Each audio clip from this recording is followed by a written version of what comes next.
Stage, TV और film के Namvar comedian अदाकार जावेद कौडू का इंतकाल। मरहूम जावेद कौडू की नमाज जनाजा बाद नमाज ज़ोहर अदा की जाएगी। बॉलीवुड के नामवर अदाकार और फनकार ताज़ियत के लिए रहायशगाह पहुँच के मज़ीद जान लेते हैं अबू बकर शेख से। जी अबू बकर, आगाह कीजिएगा।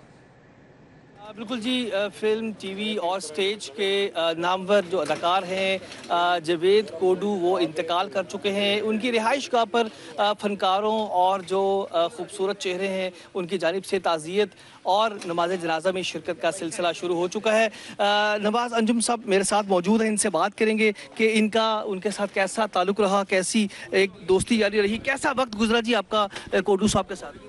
जी अस्सलाम वालेकुम। सबसे पहले तो जनाब इन्ना लिल्लाहि व इन्ना इलैहि राजिऊन, पाकिस्तान का सच्ची मुच्ची का सुपरस्टार जिसे कहते हैं कि इसमें दो राय नहीं है, दो नंबरी नहीं है, जो सही मायने में जो हिट हुआ फ़नकार, जो हर बच्चे को भी पसंद, हर बड़े को भी पसंद, फैमिली फ़नकार, आज वो हमसे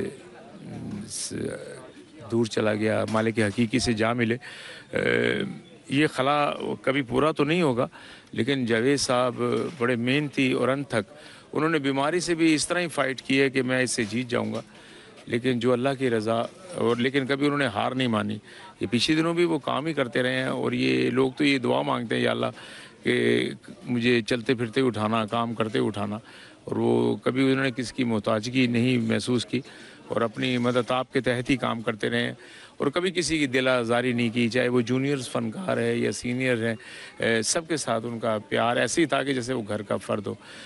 मेरी तमाम जो दोस्त हैं, जितने जो देख रहे हैं, जो चाहने वाले हैं, उनसे रिक्वेस्ट है कि उनके लिए दुआए मग़फ़िरत की दुआ ज़रूर कीजिए। जी, काशिफ़ महमूद साहब भी मेरे साथ मौजूद हैं। सर, आपका बड़ा अच्छा वक्त गुजरा उनके साथ, क्या यादें आपके माइंड में हैं उनके हवाले से? कौडू साहब जो है वो मेरे लिए तो एक बिल्कुल घर के फ़र्द की तरह है, और उनका लास्ट मैसेज जो है वो मुझे कल उन्होंने एक ऑडियो मैसेज मुझे किया। कल मेरे घर में शादी थी और मेरी भतीजी के, हम जॉइंट फैमिली सिस्टम में रहते हैं, वो मैसेज मैं चाहूँगा कि मैं उसका जो मैसेज है वो सबको बताऊँ कि उन्होंने मुझे क्या कहा। तो आखिरी मैसेज में तकरीबन 5 बजे का मैसेज है और 10 बजे उनकी डेथ है। तो उसमें वो कह रहे हैं कि मैं अपने बच्चों से बहुत खुश हूँ, उन्होंने मेरी बड़ी खिदमत की है, और मेरी बीमारी उनकी समझ में नहीं आ रही। और फिर उन्होंने कहा कि मैं मुतमईन मरना चाहता हूँ, लिहाजा मुझे किसी हॉस्पिटल में ले जाओ, ये उन्होंने मुझसे कहा। तो कौडू साहब के साथ तो एक छोटी सी ये है कि मेरे वालिद साहब, अल्लाह जन्नत नसीब करे, कौडू साहब की जब करियर शुरू हुआ तो बीरन रोड पे हम रहते थे और ये लोग अलहमरा में सब काम करते थे। तो कौडू साहब ने बैंक में अकाउंट नहीं खोला हुआ था, तो वो मेरे वालिद साहब को अपना बैंक समझते थे और उनके पास ही आके पैसे जमा कराते थे और उनसे ही खर्चा लेके जाते थे, और बाकी उन्हीं के पास था। तो इससे आप अंदाज़ा कर सकते हैं कि उनके साथ। और जहाँ तक खला की बात है, तो खला जो है वो किसी के लिए नहीं है, सिर्फ उसके घर वालों के लिए है। और जहाँ तक ये बात है कि ये सोसाइटी उसके लिए कुछ कर नहीं सकी, वो एक डिग्निटी वाला आदमी था, उस तरीके से वो मांग भी नहीं सका, किसी को कह भी नहीं सका। तो अब अगर किसी के दिल में ये मलाल आता है कि ओहो मुझे करना चाहिए था, तो कर अब भी सकते हैं। कौडू साहब जो चाहते थे अपने कुंबे के लिए, वो अब भी मौजूद है। तो ये सोसाइटी बशमूल मैं, नवाज़, हम सब अगर अपनी अपनी जिम्मेदारियाँ हम पूरी करें तो कौडू साहब ऊपर बैठ के भी खुश हो सकते हैं।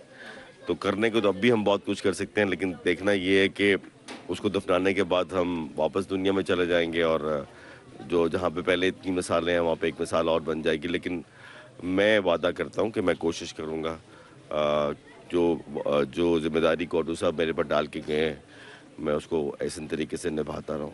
बहुत शुक्रिया जी। कोडू साहब के जितने चाहने वाले हैं, दोस्त हैं, अहबाब हैं, और थिएटर फिल्म के अंदर उनके साथ काम करने वाले जो साथी हैं, इस वक्त तमाम ही बहुत ही अफसरदा हैं। उनका ये कहना है कि बहुत ही खूबसूरत लम्हात गुजरे हैं उनके कोडू के साथ। ठीक है अबू बकर, आपका बहुत शुक्रिया।